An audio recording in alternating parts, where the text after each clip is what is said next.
I'm Julia Neville, and I've been working with a small research group from Exeter Local History Society exploring the history of the Red Cross hospitals run in Exeter during the First World War.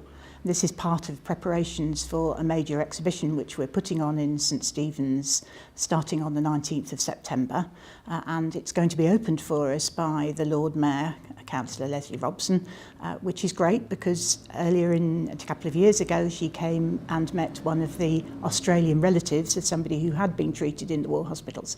So we know she's familiar with the story. But what we've been excited to discover is that one of her predecessors, who was Mayor of Exeter in 1952, the first year of the present Queen's reign, Richard Wayland Smith, had a personal connection with the war hospital story. So he had been not only a doctor at one of the hospitals, but before that a patient, because he was a young doctor when the war broke out.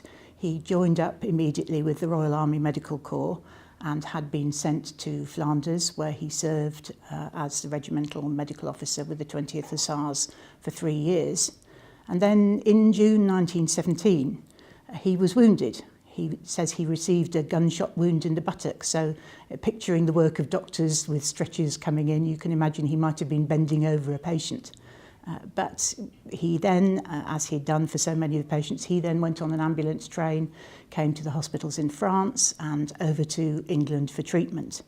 And he finished his treatment in Hospital number 7 in Exeter, which was what we now know as Reed Hall on the university campus, which was one of the temporary hospitals in Exeter.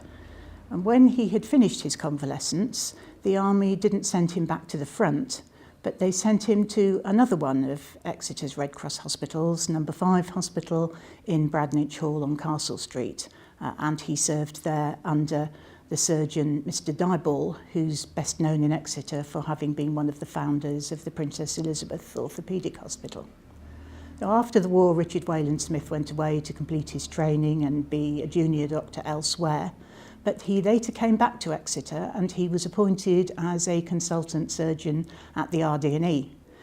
And he came to Exeter, settled here, got into local politics, and that's how he came to be elected mayor in 1952. So that's one of the great stories that we've discovered during our researches, and there's plenty more to find out about, and we do hope people will come along to the exhibition. It's in St Stephen's, in the High Street in Exeter, between Tuesday the 19th of September and Saturday the 23rd of September.